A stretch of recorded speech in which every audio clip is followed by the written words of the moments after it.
ಮುಖ್ಯಮಂತ್ರಿ ಸಿದ್ದರಾಮಯ್ಯ ವಾಗ್ದಾನ ಉಲ್ಲಂಘಿಸಿದ್ರಾ? ಕೊಟ್ಟ ಮಾತಿಗೆ ತಪ್ಪಿ ನಡೆದ್ರಾ? ಈ ಪ್ರಶ್ನೆಯನ್ನು ನಾನು ಕೇಳ್ತಾ ಇಲ್ಲ, ರೈತರು ಕೇಳ್ತಾ ಇದ್ದಾರೆ. ಅಧಿಕಾರಕ್ಕೆ ಬಂದು 1000 ದಿನಗಳೇ ಕಳೆದಿವೆ. ಆದರೆ ಈ ಹಿಂದಿನ BJP ಸರ್ಕಾರ ಜಾರಿಗೆ ತಂದಿರುವ ಜಾನುವಾರು ಹತ್ಯೆ ಪ್ರತಿಬಂಧಕ ಕಾಯ್ದೆಯನ್ನು ಇನ್ನೂ ಸಿದ್ದರಾಮಯ್ಯ ಸರ್ಕಾರ ಹಿಂಪಡೆದುಕೊಂಡಿಲ್ಲ. ಕಳೆದ ಚುನಾವಣೆಯ ಸಂದರ್ಭದಲ್ಲಿ BJPಯ ಈ ಜನವಿರೋಧಿ ಕಾಯ್ದೆಯ ಬಗ್ಗೆ ಸಿದ್ದರಾಮಯ್ಯ ಮಾತಾಡಿದರು. BJP ತಂದಿರುವ ಕಾಯ್ದೆಯಿಂದ ರೈತರಿಗೆ ತೊಂದರೆ ಆಗ್ತಾ ಇದೆ. 1964ರ ಕಾಯ್ದೆ ರೈತ ಸ್ನೇಹಿಯಾಗಿತ್ತು, ಅದನ್ನು ಮರಳಿ ಜಾರಿಗೆ ತರ್ತೇವೆ ಎಂದವರು ಚುನಾವಣಾ ಪ್ರಚಾರದಲ್ಲಿ ಹೇಳಿದರು.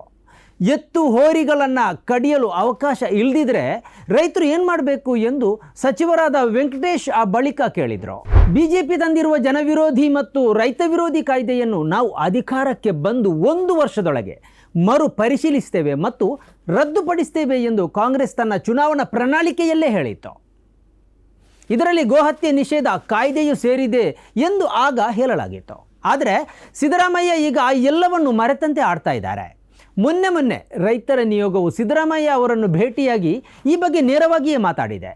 BJP ಜಾರಿಗೆ ತಂದಿರುವ ಜಾನುವಾರು ಹತ್ಯೆ ಪ್ರತಿಬಂಧಕ ಕಾಯ್ದೆಯನ್ನು ರದ್ದುಪಡಿಸಬೇಕು ಎಂದು ನಿಯೋಗ ಒತ್ತಾಯಿಸಿದೆ.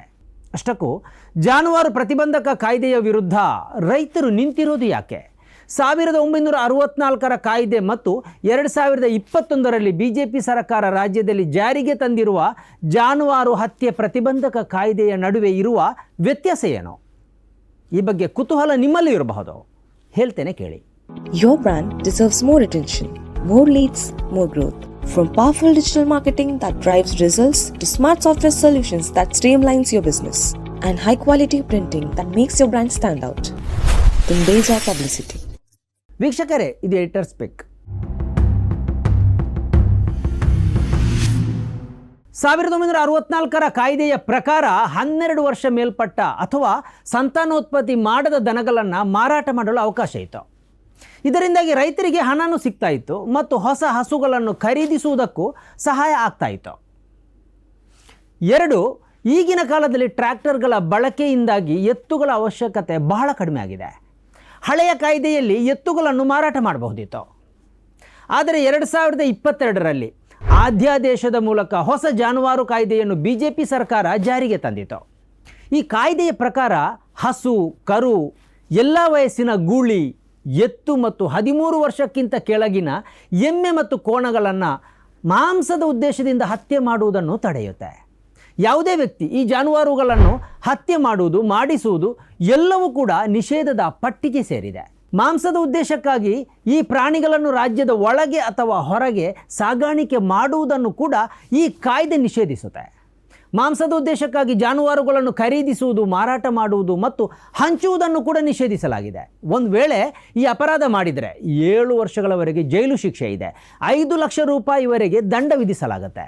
ಇನ್ಸ್ಪೆಕ್ಟರ್ ಮಟ್ಟದ ಪೊಲೀಸ್ ಅಧಿಕಾರಿ ಅನುಮಾನದ ಮೇಲೆ ವಾರಂಟ್ ಇಲ್ಲದೆಯೇ ಸರ್ಚ್ ಮಾಡಬಹುದು ಮತ್ತು ಜಾನುವಾರುಗಳನ್ನು ಹಾಗೂ ವಾಹನವನ್ನು ಸೀಸ್ ಮಾಡಬಹುದು.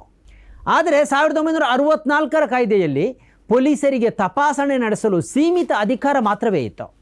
ಈ ಹಿಂದೆ ಗರಿಷ್ಠ ಅಂದರೆ 6 ತಿಂಗಳು ಜೈಲು ಶಿಕ್ಷೆ ಇತ್ತು, 1,000 ರೂಪಾಯಿ ಮಾತ್ರವೇ ದಂಡ ವಿಧಿಸಲಾಗ್ತಾ ಇತ್ತು. ಈ ಎಲ್ಲ ಹಿನ್ನೆಲೆಯಲ್ಲಿ ಹೈನುಗಾರಿಕೆಗೆ ತೀವ್ರ ತೊಂದರೆಯಾಗಿದೆ. ಹಾಲು ಕೊಡದ ಗೊಡ್ಡು ಹಸುಗಳನ್ನು ಮಾರಾಟ ಮಾಡದ ಸ್ಥಿತಿಗೆ ರೈತರು ತಲುಪಿದ್ದಾರೆ.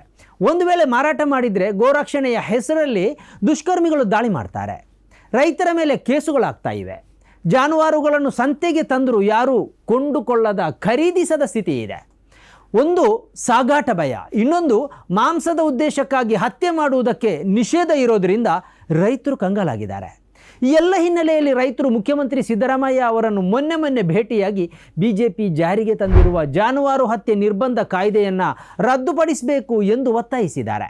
ಸಿದ್ದರಾಮಯ್ಯ ಅಧಿಕಾರಕ್ಕೆ ಬಂದು 1000 ದಿನಗಳೇ ಕಳೆದಿವೆ. ಈ ಬಗ್ಗೆ ಜಾಹೀರಾತುಗಳನ್ನು ಕೂಡ ಮಾಧ್ಯಮಗಳು ಪ್ರಕಟಿಸಿವೆ. ಆದರೆ ಜಾನುವಾರು ಹತ್ಯೆ ನಿರ್ಬಂಧ ಕಾಯ್ದೆಯನ್ನು ಈವರೆಗೂ ಅವರು ಮುಟ್ಟೇ ಇಲ್ಲ. ಎಲ್ಲಿ ತನ್ನ ವಿರುದ್ಧ BJP ಜನರನ್ನು ಎತ್ತಿಕಟ್ತಾ ಇದೆ ಅನ್ನುವ ಭಯ ಸಿದ್ದರಾಮಯ್ಯ ಅವರನ್ನು ಕಾಡ್ತಾ ಇರುವಂತಿದೆ. ಆದರೆ ಗೊಡ್ಡು ಹಸು, ಎತ್ತುಗಳನ್ನು ರೈತರು ಇಟ್ಕೊಂಡು ಏನು ಮಾಡಬೇಕು ಎಂಬ ಪ್ರಶ್ನೆಗೆ ಸಿದ್ದರಾಮಯ್ಯ ಅವರಲ್ಲೂ ಉತ್ತರ ಇಲ್ಲ. ಈ ಹಿಂದಿನ BJP ಸರ್ಕಾರ ತಂದ ಕಾಯ್ದೆಯಲ್ಲಿ ಸರ್ಕಾರವೇ ಗೋಶಾಲೆಗಳನ್ನು ತೆರೆದು ಅನುಪಯುಕ್ತ ಜಾನುವಾರುಗಳನ್ನು ಖರೀದಿಸಿ ಸಾಕುವ ಪ್ರಸ್ತಾಪ ಇತ್ತು. ಆದರೆ BJP ಕೂಡ ಗೋಶಾಲೆಯನ್ನು ತೆರೆಯಲಿಲ್ಲ, ಸಿದ್ದರಾಮಯ್ಯ ಕೂಡ ಗೋಶಾಲೆಯನ್ನು ತೆರೆಯಲಿಲ್ಲ. ಇದರಿಂದಾಗಿ ಅನುಪಯುಕ್ತ ಗೋವುಗಳು, ಎತ್ತುಗಳನ್ನು ರೈತರು ಬೀದಿಗೆ ಬಿಡ್ತಾ ಇದ್ದಾರೆ. ಈ ಜಾನುವಾರುಗಳು ರೈತರ ಬೆಳೆಯನ್ನೇ ತಿಂದು ನಾಶ ಮಾಡ್ತಾ ಇವೆ. ರೈತರು ಈ ಎಲ್ಲ ವಿಚಾರವನ್ನು ಸಿದ್ದರಾಮಯ್ಯ ಅವರ ಮುಂದೆ ಇಟ್ಟಿದ್ದಾರೆ. ಸದ್ಯದ ಅಗತ್ಯ ಏನಂದರೆ ಅನುಪಯುಕ್ತ ಜಾನುವಾರುಗಳ ವಧೆಗೆ ಅವಕಾಶ ನೀಡುವ 1964ರ ಕಾಯ್ದೆಯನ್ನು ಮರು ಜಾರಿ ಮಾಡಬೇಕು. ಬಿಜೆಪಿ ಸರ್ಕಾರವು ತನ್ನ ವೋಟ್ ಬ್ಯಾಂಕನ್ನು ಗಟ್ಟಿಗೊಳಿಸುವುದಕ್ಕಾಗಿ ಈ ಕಾಯ್ದೆಯನ್ನು ಜಾರಿ ಮಾಡಿತ್ತು. ಆದರೆ ಜನರು ಬಿಜೆಪಿ ಸರ್ಕಾರವನ್ನೇ ತಿರಸ್ಕರಿಸಿದರು. ರೈತರಿಗೂ ಇದುವೇ ಬೇಕಾಗಿತ್ತು. ಅನುಪಯುಕ್ತ ಜಾನುವಾರುಗಳನ್ನು ಮಾರಾಟ ಮಾಡುವುದಕ್ಕಾಗಿ ಅವರೊಂದು ದಾರಿಯನ್ನು ಹುಡುಕ್ತಾ ಇದ್ದರು. ಆ ಕಾರಣದಿಂದಲೇ ಸಿದ್ದರಾಮಯ್ಯ ಮೇಲೆ ಅವರು ನಂಬಿಕೆಯನ್ನು ಇಟ್ಟರು. ಇದೀಗ 1000 ದಿನಗಳೇ ಕಳೆದರೂ ಸಿದ್ದರಾಮಯ್ಯ ತನ್ನ ವಾಗ್ದಾನವನ್ನು ನೆನಪಿಸಿಕೊಳ್ತಾ ಇಲ್ಲ. ಜಾನುವಾರು ಹತ್ಯೆ ಪ್ರತಿಬಂಧಕ ಕಾಯ್ದೆಯ ಬಗ್ಗೆ ಏನನ್ನೂ ಮಾತಾಡದೆ ಅವರು ದಿನಗಳನ್ನು ಕಳೀತಾ ಇದ್ದಾರೆ.